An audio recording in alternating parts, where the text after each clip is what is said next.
Hanggang natin ulit itong balitang ito patungkol sa awayan.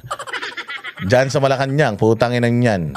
O, si Bongbong, masyadong pa-main character na naman. Laanan ng Malacanang ang mga ulat na sumailalim o sasailalim sa operasyon si Pangulong Ferdinand Marcos Jr. Rumespak din ang palasyo sa naging pahayag ni Senator Amy Marcos at nanawagang huwag maging payaso sa pagbibigay ng payo hinggil sa kalusugan ng Pangulo. Si Cresceline Catarong magbabalita. Mariing itinanggi ng palasyo ang kumakalat ng mga ulat sa social media na ooperahan o inoperahan umano si Pangulong Ferdinand Marcos Jr. matapos ma-diagnose ng diverticulitis. Buhay pa ba? Kung buhay pa, kaya inoperahan niyan, kaya hindi. Kung buhay pa, bayaan nyo na. Putang ina, ba't kasi kailangan pa ibalita yan? Basta buhay, patay. Ganun lang naman yun eh. Buhay pa po, okay, tapos, move on. Patay na, o di move on. Ganun. I mean, ba't pa kailangan kasing anuhin pa natin to?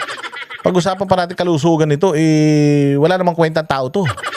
Ayon kay Presidential Communications Office Undersecretary Claire Castro sa Palace Briefing araw ng Lunes, walang katotohanan ang naturang mga pahayag at tinawag itong fake news. Sinabi niyang nakadadalo na sa mga pulong ang Pangulo, patunay na maayos na ang kalagayan nito.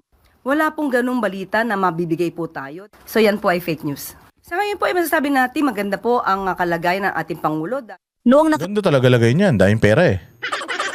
Sabi ni Saldico bilyon-bilyon mula 2023, 24, 25. Bilyon-bilyon, trilyon na nanakaw ng mga yan. Sarap talaga ng buhay. Mantakin mo, libre pagkain, libre bahay, libre kuryente, libre tubig, libre internet, may bodyguard pa, libre gasolina, libre aeroplano, libre pasyal, libre ewan. Sabi ni Amy, libre batak. Di ako nagsabi si Amy. O, di ba? Lahat libre. Puta, sarap ng buhay talaga niyan. Maayos talaga ang lagay niyan. Anak ng tinapay, oh. Karaang linggo, kinumpirma ng Malacanang na isinailalim sa medical observation si Pangulo Marcos Jr. matapos makaranas ng karamdaman. Kalaunan, sinabi mismo ng Pangulo na siya ay na-diagnose ng diverticulitis, isang kondisyon na iniuugnay niya sa stress at edad. Kaugnay nito sa isang video na inilabas noong Sabado, ipinahayag ni Senadora Amy Marcos na nagkakasakit umano ang kanyang kapatid dahil sa kakulangan ng sapat na pag-aalaga mula sa mga taong nakapaligid sa kanya. Anak ng tinapay, Amy. Ito talaga kasi hindi ko maintindihan sa'yo eh. Nagkakasakit siya dahil kulang ng pag-aalaga sa mga nakapaligid. Anong gusto mo? Alagaan ni Lagdameo yan? Anong gusto mo? Alagaan ni Ralph Recto yan? Putang na pulbuhan yan? Hilutin? Ganon? Sila John B. Crimolia, sila Vince Dizon, gusto mo ano yan? Masahihin yan? O kaya putang ina, i-body scrub yan? Ganon? Pakainin yan on time? Ano yan? Sanggol? Putang ina yan. Hindi ko talaga maintindihan eh. O, walang nag-aalaga sa kanya dyan. Okay nang ina niyan. Dapat ba alagaan niyan? Putang ina niyan. Mamamatay na nga yan eh. Alagaan mo pa. At tandaan na niya, magsi-70 na yan. Putang ina, alagain pa yan. Ang tinapay oh. Ano yan? Hindi naman imbalido yan. Umiihi naman sarili yan. Tumatay man sarili. Kumakain naman siguro sarili yan. Ano yan? Nasana iba sinusubuan? Putang ina niyan. Ba't pinatakbo niyo yan? Hayop talaga kayo. Alam mo, hindi ko talaga maintindihan to. Hindi siya inaalagaan ng mga nakapaligid sa kanya. Gago, may mga trabaho yan eh. Yung mga nakapaligid sa kanya, si Claire Castro, yan siguro pwede siya alagaan yan dahil putang ina mukhang patay na patay si Claire Castro dyan eh. Parang feeling ko nga yan ang asawa, hindi si Lisa Araneta eh. Kasi parang mas defensive pa si Claire Castro eh. Di ko alam kung may nangyari na sa kanila eh. Ito totoo naman, di ba? Sa tingin mo yung mga nakapaligid sa kanya, halimbawa ako, ginawa mo akong executive secretary. Ano lang naman ako, ayos man lang ako ng mga schedule mo. Pugin ang ina kung kailan ka maliligo, bahala ka sa buhay mo. Kung ayaw mo kumain, bahala ka. Ayaw mo matulog, mas lalong bahala ka, putang ina ka. Trip mo yan eh. Ayusin ko lang yung schedule mo. Ayusin ko lang yung mga schedule mo sa gobyerno, meetings mo, lahat ng mga dokumento.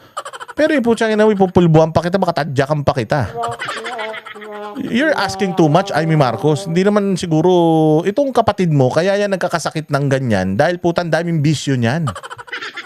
Ang daming bisyo niyan mula pa bata. Sinabi mo nagdodroga na yan hanggang ngayon. Syempre natural magkakasakit yan.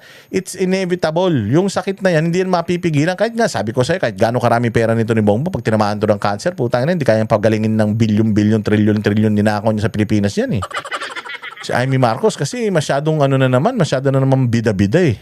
Malacanang, Dagdag pa ng senadora, may kanya-kanyang agenda umano ang mga tao sa paligid ng Pangulo. Meron talaga kanya-kanya agenda yan. Si Remulla gusto maging presidente. Si Torre gusto maging presidente. Putang ina, ito nakakapagtaka talaga dito kay Torre. Si Torre, nag-i-impose na naman ng mga 5-minute response dyan sa MMDA. Gago, general manager ka lang. Hindi ka naman MMDA secretary, pukin ang ina mo ka. Tarantado ka talaga. General manager ka lang, nagmamanage ka lang, hindi ka dapat nag-i-implement, tarantado. Putang ina, kaya nagalit sa'yo si John Vic Remulla, masyado kang epal eh. Putang ina, hindi mo kinukonsulta sa mga amo mo sa taas yung mga gusto mong gawin. Mamaya niyan yung MMDA chairman, putya, baka mamaya walang alam sa mga gusto mong pagpapagawa, tanggalin ka na naman dyan, masyado ka na namang epal. Lahat yan may mga personal agenda yan, lahat yan may mga kanya-kanyang gustong mangyari sa buhay, mga hayop na yan. Totoo yan. At saka, hindi nila agenda yan. Wala yan sa job description nila, alagaan si Bongbong. Habang napapabayaan ang kalusugan nito, wala sa kanila ang talagang nagmamahal sa kanya. At ayan, habang may Ikaw sakit pala nagmamahal eh. kung ano-ano namang ginagawa nitong mga feeling presidente. ang mga pahayag ng presidential sister ay pinalaga ng Malacanang. Nanawagan si Jose Castro na huwag gawing katatawanan ang kalusugan ng Pangulo. Dagdag niya, nararapat lamang na seryosohin ang kalusugan ng Pangulo at nanawagan ding iwasan ang pagbibigay ng pabirong payo o pahayag. Binigyang diin ni Castro na ang isang taong dumaraan sa karamdaman ay nangangailangan ng tunay na malasakit at pagkalinga, hindi ng pakitang taong pag-aalala. Kaugnay ng mga nakanselang aktibidad ni Ano, ikaw na. Ikaw na asawa.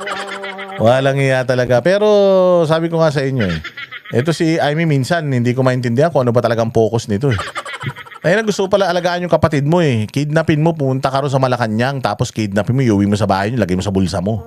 So itago mo sa baul para hindi na nakakapaminsala yan. Putragis na yan ito. Kami ang boses ng masa, hindi natatakot. Katotohanan lang, di kami nalulunod. Walang bahid ng sismis, lahat ay totoo. Kahit sino ka pa, pag mali ka babanatan ka. Walang pinipili kulay, wala kaming kinikilingan. Basta para sa bayan, kami lalaban. Pagdama palakpakan, pag mali banatan. Di matitinag, di matatakot. Para sa bayan, tuloy ang sigaw. Sa harap ng kamera, walang halong takot. Mga baluktot, lahat kayo'y tutumba. Ang hustisya at totoo, yun lang ang mahalaga. Kahit sinong harang, di kami matitinag. Walang pinipiling kulay, wala kaming kinikilingan. Basta para sa bayan, kami lalaban. Pagtama palakpakan,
walang